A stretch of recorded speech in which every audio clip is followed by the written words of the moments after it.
Hello friends, आप सभी का इस वीडियो में बहुत बहुत स्वागत है। मैं हूं अजय। आज की इस वीडियो में बात की जाएगी क्लास 10 साइंस चैप्टर 3 जिसका नाम है मेटल्स एंड नॉन मेटल्स। इस वीडियो में हम इस चैप्टर के क्वेश्चन आंसर्स को डिस्कस करेंगे और आज की इस वीडियो में हम एक्सरसाइजेस के एमसीक्यूज क्वेश्चंस को डिस्कस करेंगे। तो चलिए स्टार्ट करते हैं क्वेश्चन नंबर 1 से। तो एक्सरसाइज का क्वेश्चन नंबर 1 क्या कहता है कि विच of the following pairs will give displacement reactions. यानी कि कुछ पेयर्स दिए हुए हैं नीचे हमें और इनमें से कौन सा पेयर डिस्प्लेसमेंट रिएक्शंस को शो करेगा। जब भी डिस्प्लेसमेंट रिएक्शन की बात आए दोस्तों, रिएक्टिविटी सीरीज का नाम या ये चीज आपके माइंड में जरूर आनी चाहिए। क्या कि जब भी डिस्प्लेसमेंट रिएक्शन की बात हो तो एक बार आप रिएक्टिविटी सीरीज के बारे में जरूर सोचिए। तो इसमें भी डिस्प्लेसमेंट रिएक्शन की बात हो रही है तो ये क्वेश्चन भी रिएक्टिविटी सीरीज से ही होगा। अब जरूरी नहीं कि सारे के सारे डिस्प्लेसमेंट रिएक्शन के क्वेश्चंस रिएक्टिविटी सीरीज से ही हों, लेकिन ज्यादातर चांसेस यही होते हैं कि अगर रिएक्टिविटी सीरीज का यूज किया जाएगा तो किया जाएगा किसमें, डिस्प्लेसमेंट रिएक्शंस के क्वेश्चंस में। तो सबसे पहले मैं एक बार आपके लिए रिएक्टिविटी सीरीज लिख लेता हूं।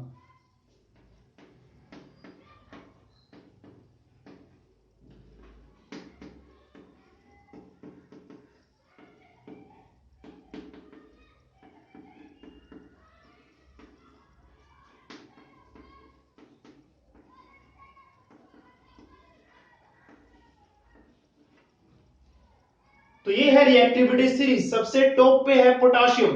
पोटाशियम सबसे ज्यादा रिएक्टिव मेटल है और नीचे है सिल्वर। एक दो रह गए हैं गोल्ड वगैरह, मैं उनको नहीं लिख रहा हूं क्योंकि गोल्ड हमारे इस क्वेश्चन में नहीं है। तो चलिए देखते हैं, फर्स्ट की बात करते हैं पहले, NaCl सॉल्यूशन और कॉपर मेटल। तो हमारे पास क्या है, NaCl सॉल्यूशन, ये रहा NaCl सॉल्यूशन और इसमें डाल दिया कॉपर। तो क्या कॉपर इसको डिस्प्लेस कर पाएगा? तो कॉपर कहां पर है, कॉपर आता है यहां पर और सोडियम कहां पे है, यहां पे। तो कॉपर जो है वो सोडियम को डिस्प्लेस नहीं कर पाएगा क्योंकि कॉपर जो है रिएक्टिविटी सीरीज में नीचे आता है, यानी कि इसकी रिएक्टिविटी बहुत कम है एज कंपेयर टू सोडियम। तो इसीलिए कॉपर सोडियम को उसकी जगह से डिस्प्लेस नहीं कर पाएगा। तो फर्स्ट जो है डिस्प्लेसमेंट रिएक्शन शो नहीं करेगा। सेकंड की बात करते हैं। सेकंड में है MgCl2 सॉल्यूशन और उसमें ऐड क्या किया गया है, एल्यूमिनियम को ऐड किया गया है। तो इसमें देखते हैं क्या एल्यूमिनियम डिस्प्लेसमेंट करेगा, यानी क्या एल्यूमिनियम मैग्नीशियम को उसके सोर्स से डिस्प्लेस कर सकता है। तो ये रहा एल्यूमिनियम और ये रहा मैग्नीशियम। तो मैग्नीशियम ज्यादा रिएक्टिव है और एल्यूमिनियम कम रिएक्टिव है। तो कम रिएक्टिव ज्यादा रिएक्टिव को डिस्प्लेस नहीं कर सकता। ये मान के चलिए ये कम रिएक्टिव है, यानी कि ये कम पावर वाला है, इसके पास इतनी पावर नहीं है। और ये ज्यादा रिएक्टिव है यानी कि इसके पास ज्यादा पावर है। तो जो कमजोर है वो स्ट्रॉन्ग वाले को उसकी जगह से कैसे हटा सकता है, उसकी जगह को कैसे छीन सकता है, नहीं छीन सकता ना। तो इसीलिए एल्यूमिनियम मैग्नीशियम को डिस्प्लेस नहीं कर पाएगा। तो सेकंड भी रॉन्ग, यानी कि ये डिस्प्लेसमेंट नहीं शो करेगा। थर्ड की बात करते हैं। थर्ड में FeSO4 सॉल्यूशन और सिल्वर मेटल की बात की गई है। FeSO4 plus silver. तो क्या सिल्वर Fe को उसकी जगह से डिस्प्लेस करेगा, देखते हैं। ये रहा सिल्वर और ये रहा Fe आयरन। तो हम क्या देखते हैं कि आयरन ज्यादा रिएक्टिव है और सिल्वर कम रिएक्टिव है, यानी कि सिल्वर कम रिएक्टिव है तो वो Fe को उसकी जगह से डिस्प्लेस नहीं कर सकता। अब हमारे पास ऑप्शन डी ही बचा है। चलिए ऑप्शन डी को भी चेक कर लेते हैं क्योंकि अभी तक हमारा आंसर आया नहीं है। आंसर में पूछा गया, क्वेश्चन में पूछा गया था कि डिस्प्लेसमेंट कौन शो करेगा। तो अभी तक तो ए बी सी इनमें से किसी ने कुछ भी शो नहीं किया है। बात करते हैं डी की। इसमें AgNO3 सॉल्यूशन है, AgNO3 और इसमें क्या डाला गया है, कॉपर। तो Ag ये रहा और कॉपर ये रहा। तो हम क्या देखते हैं, कॉपर ज्यादा रिएक्टिव है सिल्वर से, तो कॉपर ज्यादा रिएक्टिव है सिल्वर से, तो कॉपर इसको इसकी जगह से हटा देगा और CuNO3 ट्वाइस प्लस Ag, यानी कि कॉपर नाइट्रेट बनेगा। और इसका मतलब यह हुआ कि कॉपर ने AgNO3 में से Ag को डिस्प्लेस कर दिया, यानी कि डी ऑप्शन में हमें डिस्प्लेसमेंट देखने को मिलेगी। तो इसका करेक्ट आंसर क्या हो जाएगा, डी। चलिए अब बात करते हैं क्वेश्चन नंबर 2 की। इसमें कहा गया है which of the following methods are suitable for preventing iron frying pan from rusting. तो इसमें कहा गया है कौन सा मेथड या कौन से मेथड्स सुटेबल है, सुटेबल यानी कि सही है किसके लिए, आयरन फ्राइंग पैन्स को बनाने के लिए, और इस तरह से बनाने के लिए कि भाई रस्टिंग ना हो उनकी। तो एक तरह से क्वेश्चन में यह पूछा जा रहा है कि जो आयरन के फ्राइंग पैन्स होते हैं उनको रस्टिंग से, जंग से बचाने के लिए कौन सा मेथड यूज किया जाएगा। अप्लाइंग ग्रीस, ग्रीस लगाने से रस्टिंग, जंग नहीं लगता। अप्लाइंग पेंट, पेंट लगाने से भी जंग नहीं लगता। Applying a coating of zinc, zinc लगाने से भी आयरन को जंग नहीं लगता, क्योंकि जिंक जो है प्रोटेक्ट करता है आयरन को। खुद खराब हो जाएगा लेकिन आयरन को जल्दी खराब होने नहीं देगा। तो हमने तीनों ही मेथड्स में देखा कि तीनों ही रस्टिंग से बचाने के लिए जरूरी हैं। तो आयरन को तीनों ही रस्टिंग से बचा सकते हैं, लेकिन यहां पे स्पेशली कहा गया है हमारे पास फ्राइंग पैन है, यानी कि इसमें हम खाने को फ्राई करते हैं, खाना बनाते हैं इसमें। अब आप खुद ही सोचिए, अगर इसमें ग्रीस लगा के रखेंगे तो खाना कैसे बनेगा, या खाना बनाने के बाद फिर हमें उस पर ग्रीस लगा के रखना पड़ेगा, और फिर जब खाना बनाने जाएंगे फिर ग्रीस की लेयर हटाओ फिर खाना बनाओ, ये तो बहुत यार मुश्किल हो गया। पेंट, अगर हम उस पर पेंट लगा देंगे फ्राइंग पैन पे, जैसे ही वो गर्म होगा सारा का सारा पेंट मेल्ट हो जाएगा, पिघल जाएगा और वो खाने में मिल जाएगा, और फिर हमारा सारा का सारा खाना खराब हो जाएगा और वो पेंट जो लगाया था हमने वो भी उतर जाएगा।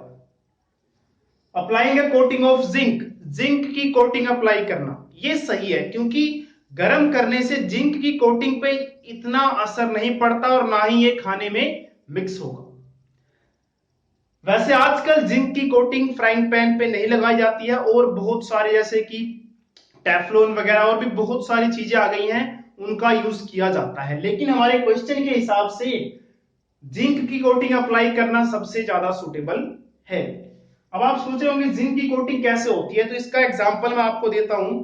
आपने बहुत सारी चीजें देखी होंगी नॉर्मल लाइफ में, अपनी लाइफ में अभी तक जितनी भी लाइफ आपने जी है बहुत सारी जिंक की कोटिंग देखी है, बस आपको पता नहीं है कि जिंक की कोटिंग होती कैसी है। ये स्क्रू देख रहे हैं आप, तो स्क्रू जो देख रहे हैं आप ये तो आपने देखा ही होगा। तो ऐसे बहुत सारी चीजें जिन पे आयरन की कोटिंग देखने को मिलती है। तो ये स्क्रू आयरन का है, लेकिन ये अभी कैसा दिख रहा है, हल्का हल्का व्हाइट कह सकते हैं, सिल्वर टाइप का दिख रहा है। क्यों दिख रहा है, क्योंकि इस पे जिंक की कोटिंग है। तो इसका ऑप्शन हो गया सी।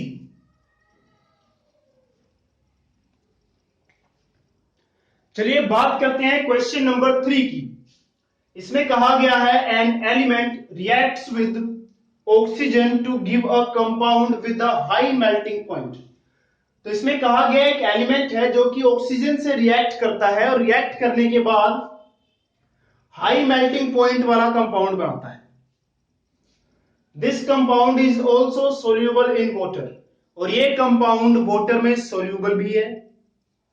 The element is likely to be, तो एलिमेंट कौन सा है जो ऑक्सीजन के साथ रिएक्ट करे और हाई मेल्टिंग पॉइंट वाली चीज बनाए और साथ में पानी में भी सोल्यूबल हो। तो ऑप्शंस दिए हुए हैं हमें। कैल्शियम ऑक्साइड, अगर कैल्शियम और ऑक्सीजन की रिएक्शन की जाए तो क्या बनेगा, कैल्शियम ऑक्साइड। अब इसकी अगर हम बात करें कैल्शियम ऑक्साइड की, तो ये एक आयनिक कंपाउंड है,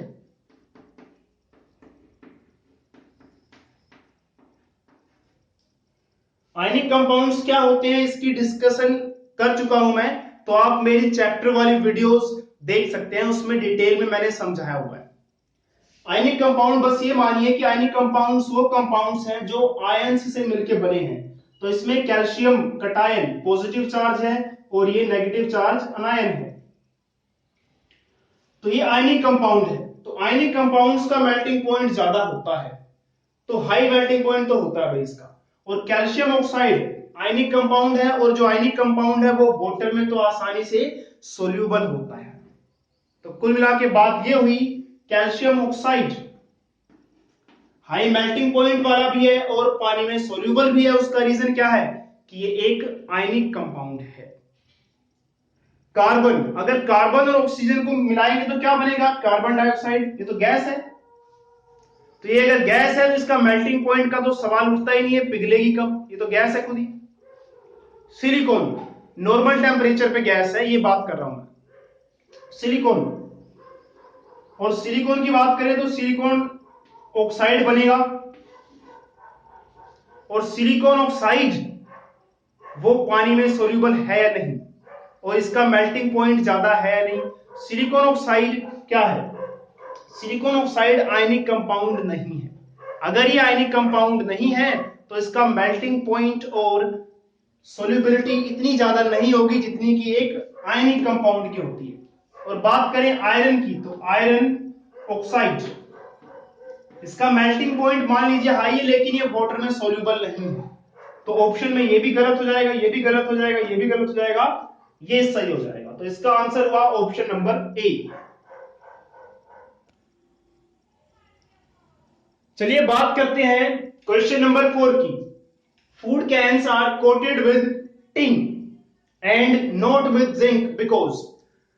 फूड कैन्स, ऐसे कैन्स जिसमें खाना रखा जाता है, उसमें कोटिंग किसकी होती है, टिन की होती है, जिंक की नहीं होती।